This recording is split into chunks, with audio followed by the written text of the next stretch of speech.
who are my top Week 6 defensive streamers of this waiver wire period.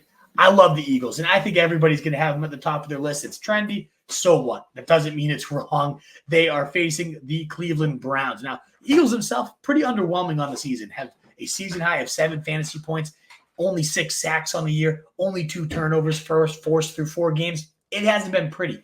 But then you look at their opposition, the Browns, a league worst 3.8 yards per play through their first 5 games. That's the worst the NFL has seen since 2018. They've surrendered the second most fantasy points to defenses due to a ridiculous 26 sacks. That is 9 more than the next closest team. The line is abysmal, but even worse is Sean Watson. He is a bag of garbage, getting murdered, holding the ball too long, quitting on his team, not taking the fourth down there. 30th in passing yards. Run game is 27th. 15.8 points per game is second worst in the league. Only New England and Miami are worse there. And so I think fresh off a bye, well-rested, the Eagles are going to come in and just absolutely swallow Cleveland at the link, at home. Great. I think it's like a 20-plus fantasy point upside type of day.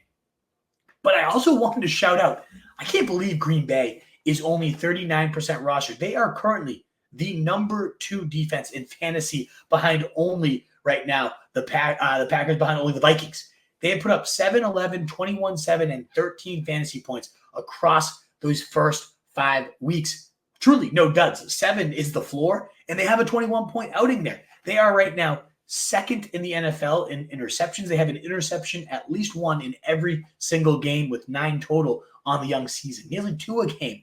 And they are second in fumbles forced with 9 total as well, 5 of them being recovered. 16 total sacks is 6th in the league. This is a genuinely good defense. Again, the number 2 defense on the year. Does Arizona look like a great matchup? No. But this defense has done it against plenty of quality opponents so far this year. So I believe in this is kind of like the Vikings argument where, the Vikings are that good. Oh, every week we see them come in, perform, and finally I think everyone's accepted the fact that the Vikings are one of those you even hold them to the bye type of defenses. I think Green Bay by the end of the year, we're going to be saying the same things for. Get ahead, get in on them early. I think it's going to become a set and forget. It already has been a set and forget defense, but people just haven't been setting them in. Get up them first, beat the league to it. Now, the last one out there, another one that will probably be pretty trendy, is Houston, 43% roster, but dropped in a lot of leagues given their matchup against Buffalo last week. They had 15 points in week 2, 7 sacks, 2 interceptions against the Bears, looking like next great defense.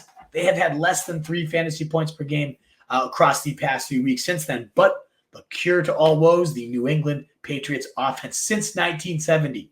The Pats are one of just 5 teams across those, 50 years now, 54 years, with less than 62 total points, 2 or less passing touchdowns, under 600 passing yards, and surrendering 19 or more sacks. Just goes to show you how pathetic the passing game has been, how vulnerable the line is.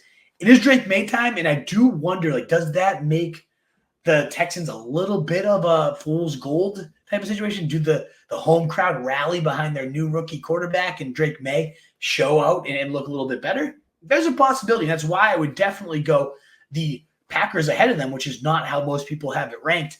But I still think after New England giving up right now 3rd most points to opposing defenses, they are just so pathetic. They just gave up 26 points to San Fran, 18 or so to Miami. It's a team that you absolutely want to target week in and week out. But I would rank them Eagles, then Green Bay, and then Houston. I also will shout out Indy, very opportunistic. They give up a lot of points, but they do get plenty of sacks. They are a little bit turnover. They're jumpy. That's why they give up a lot of big plays. But facing the Titans, who give up the most points to defenses, surrendering nearly a touchdown a game to defenses right now. If you don't miss any of these first 3, I do think the Colts are worth tossing out there as well.